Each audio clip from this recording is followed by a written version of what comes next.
าสุดทุกคนจะต้องไปเฮ็ดอันนี้ให้สลับเฮ็ดอย่างลูกเฮ็ดอย่างเฮ็ดอย่างเจ๊อย่างไงก่อนจึงล้างโอ้ยไงก่อนจึงล้างแม่ลูกบ่ถึงเด้ลูก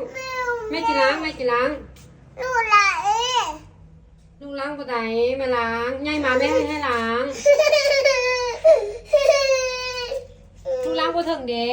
ไม่อุ้มแม่ก็บ่ร้อนดูเด้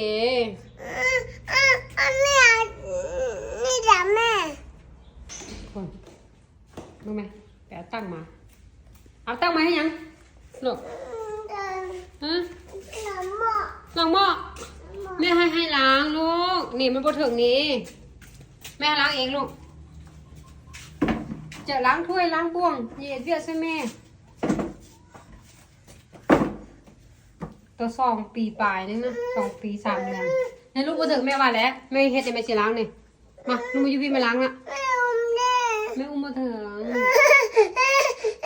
ยายมาแล้วจังล้างเอาโทรศัพท์ไว้ป่ะแล้วอุ้มลูกจะเฮ็ดเวียลูกจะเฮ็ดหยังล้างหม้อนี่โอ้ล้างหม้อว่ะแม่สิล้างลูกแม่สิล้างแม่ล้างยายมาลูกจังล้างลูกบ่ถึงลูกน้อยอยู่ไม่อุ้มแน่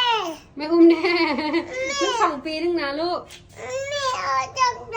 แม่จะโอเคล้างกันล้างสนะล้างกันล้างล่าสุดทุกคนจะต้องไปเฮ็ดอันนี้ให้สลับเฮ็ดหยังลูกเฮ็ดหยัง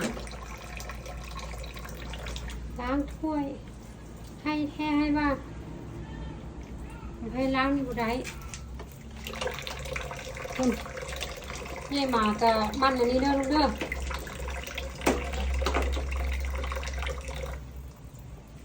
นี่ยายมามันอันนี้เด้อลูกเด้อยายมาต้องมันเด้อให้แม่ล้างดีกว่าหนาลูกยายมาจึงล้างเนาะ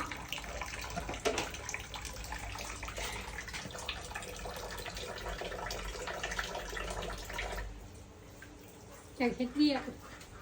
มั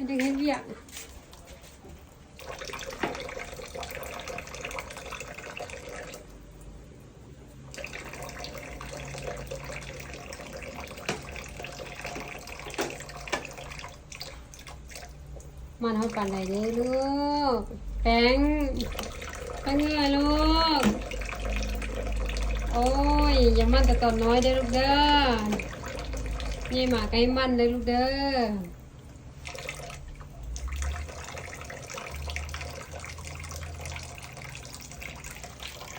แม่บีเข้ากันเด้อล้างท่าแม่เด้อ